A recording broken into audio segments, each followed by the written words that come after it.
The Manitoba Chamber Orchestra's final concert of the 2024-2025 season fits the weather outside somewhat perfectly. The concert is called Dawn and Dusk, and its program transports listeners to the sidewalk patios of Italy and a sunrise over Grenada, music soaked in the heat that we are experiencing right now. And there's no question that the two guest artists performing with the MCO will certainly be bringing the fire as well. Timothy and Nikki Chooi's work has been heard all over the world, with each of the brothers receiving numerous accolades between them. They rejoin the MCO for a performance tomorrow night, but ahead of that, both brothers join me live in the Classic 107 studios. Nice to see you both. Good morning. Welcome back to Winnipeg. First of all, we were talking a little bit as we were about to go to air about the things that you enjoy doing when you're here in Winnipeg. What's it like to be back here with the MCO here today? It's definitely the hottest that I've ever been to Winnipeg, and it's really nice to see this side of the city. It's such an incredible place to just see the beautiful river and all of the people just outside and ready to socialize. What's it like this is not the first time that you've performed with the MCO here. What is it like to perform in this city coming from outside of it? Yes, I mean, Winnipeg is kind of like a musical home for us here in Canada, and, we come back here every couple years, spanning, the past decades. So it's really nice to kind of regroup, be inspired by the musicians here. The MCO is wonderful, so we're really excited for the next couple of days. Yeah, so we're regrouping not only in a city that the two of you enjoy being in, but also regrouping from your busy individual schedules here as well. What is it like to come together again as brothers performing together in these moments, colliding in these different environments from the ones that you come from? It's always a treat to play with each other, because oftentimes when we play with different partners, it's sometimes a one-time deal, or you don't know when you're going to see each other next, and therefore the musical rehearsal periods become very, there's an end, there's a termination to it. But with us, we get to continue our relationships as brothers, but also musically, which we know even though if that project ends, we'll find another a chapter of it going forward. So it feels like every time we play together is a continuation of musical collaboration. I like that image of chapters, that you're bringing something different into this relationship because you're coming from different places. What is it like when you first start a new chapter together as you're coming back together here, Nikki, just to say, okay, you've been over here, I've been over here, and this is what I've been working on, and you've been doing something completely different. What's it like to then come back together and is there like a readjustment sort of a period, or is there like, oh wow, you've clearly been working on some new stuff, that's cool? Yes, actually, speaking from a musical point, the Bach Double Concerto is a piece that we've played since we were, really young. It was, Suzuki. I think the first time we played it with orchestra, I was maybe 12 and you were 7. So we revisited that, numerous times over the past 2 decades. And yesterday when we were just going through it, it was like, wow, there's some new ideas here. Okay, let's try it. Why not? Why not? I want to get into that as well in the next little bit. But maybe, so we touched on the Bach Concerto for 2 violins. Maybe you can walk us through here, Nikki, what else we can expect to hear with the MCO on Wednesday night. Yes. So, the Bach Double Concerto is one of these masterpieces that have stood the test of time. It's a piece that every violinist, will play and have played. However, we kind of changed it up a little bit and have, the MCO, through their commission, had David Braid, wonderful Canadian composer that we met yesterday, super creative and really enthusiastic about bringing contemporary music into the forefront of audiences. And his idea was to kind of compose interludes in between the 3 movements of the Bach Concerto. And how he explained it last night was how to kind of imagine Bach being in his 20s and exploring the realms of, North Africa, different parts of the world, Middle Eastern, and to kind of incorporate those kind of rhythms, harmonies, and and tonalities into these interludes between the movements, between the famous movements that we all know, the Bach double. Sure. That relationship is such an interesting part of this program. How does maybe sharing this piece, Timmy, maybe you can speak to how this piece, this new approach with these sort of North African and Middle Eastern influences, make you approach something that you've been playing since you were 12 and 7 years old, that much more with that sort of new perspective. Well, I think that's actually the first time we've expanded a piece other than the interpretation of the work itself. So as Nikki said, I remember that we did this debut. I did my debut with the Victoria Symphony when I was 7.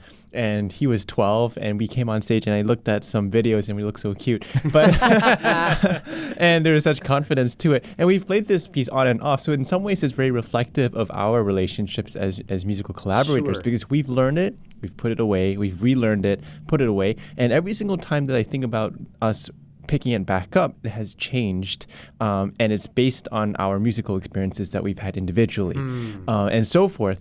So now this is the first time that we've actually added an interlude in between these three movements. So it actually is the most expansive way of learning this piece. So I think it's really representative of kind of the risks and the creative output that we're starting to put into our repertoire as well, because there isn't that much for two violins in general. So this is a really cool and creative idea that I'm really excited to presenting to the Winnipeg public tomorrow. So speaking of that Winnipeg public, this is a program that has sort of Winnipeg musical fingerprints all over it. David Braid, of course, a huge part of this city's musical language. Also a piece by Larry Strawn that we'll hear called the Jouvert Morning.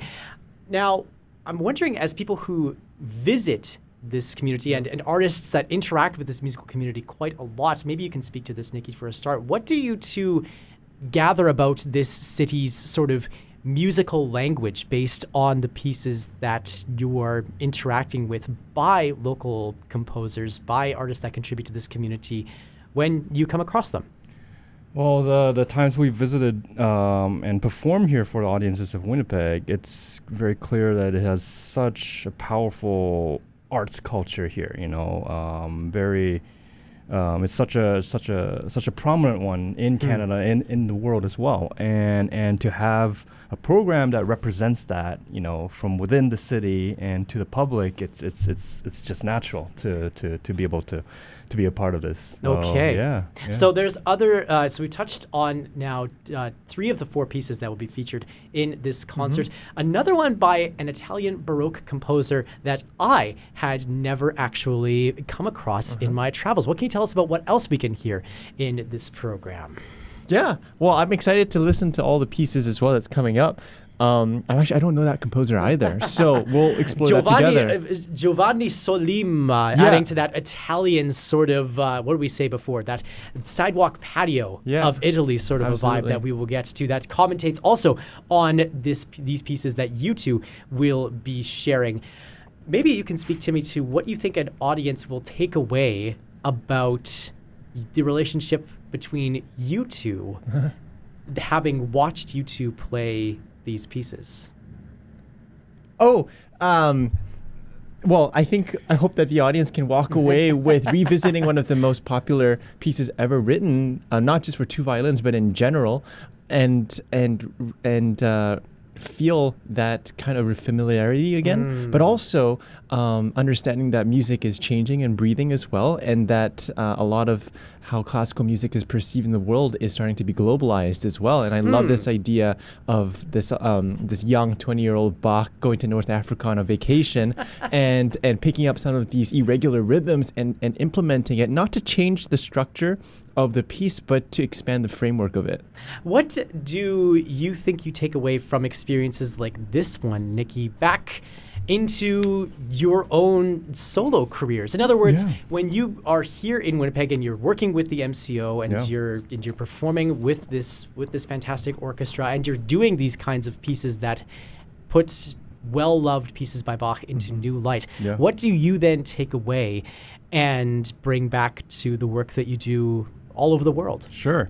I mean, every concert experience, every performance experience, collaboration experience, it's part of the growth of your musicality, of your artistry. And every time we come to Winnipeg, it's been we come out of it, feeling very inspired. So I hope to take this into the last bit of the spring and into the summer, and we have a busy schedule ahead. So this is kind of like an oasis of creativity, and we're super looking forward to taking it forwards. Another addition into the chapter of your collaboration. What do you think you'll take away, Timmy, from working in this environment, going towards that sort of busy next little while in your schedule? And then, as you come back together, how do you think performing this music will have changed the way that you two work with each other and add to your relationship? Well, I think there's going to be a lot of points that's going to add to our relationship and also as artists. But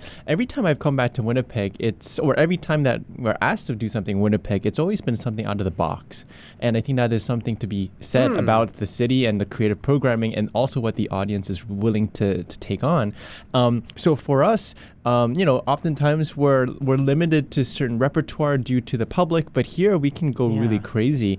And that really adds to the next layer of confidence of us as being artists and pushing things to the next level. So I take, this idea of the Bach double and expanding it, and I'm already thinking of some other ideas going forwards in my own repertoire that can be inspired by this idea, and also seeing how the public reacts to it and how it's all formed. So it really does feel like a testing ground, which I love, and I hope people here know how special that is for a city like this in the world. You touched on something really interesting there that I want to come back to, which is this idea that this city has this not only a vibrant musical community, which anybody who lives here can attest to, but also something that's quite innovative relative to perhaps other environments that you all work in. And we mentioned, before we came to air here, we mentioned that the last time you were here, I think it was in 2022, which was a time we were all still masked up and trying to contemplate what the future of the arts were in a difficult sort of new financial reality post-pandemic.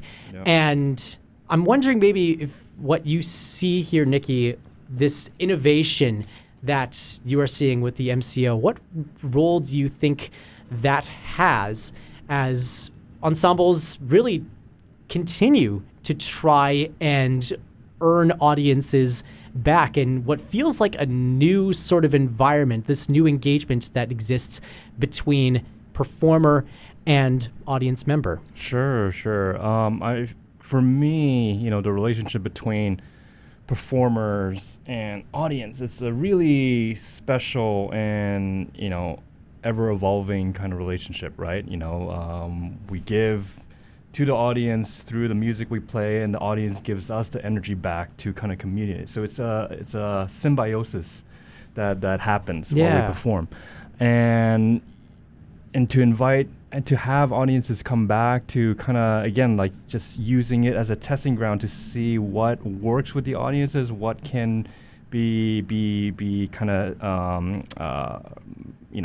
evolved or adjusted to their liking. And it always keeps evolving in time. I think it's really special to kind of have that evolution be part of the music making created on stage. So I'm looking forward to just being part of that on Wednesday and going forward as well. It's really special to have this in this town. It's really amazing to hear the perspective of artists from outside of Winnipeg come here and interact with this musical identity that the city is forging, and then seeing what sort of, I almost want to use the word alchemy to describe it. There's like two different elements that are coming together to create what will be seen tomorrow night with the Manitoba Chamber Orchestra, Dawn and Dusk, taking the stage at 7:30 with the Chooi brothers.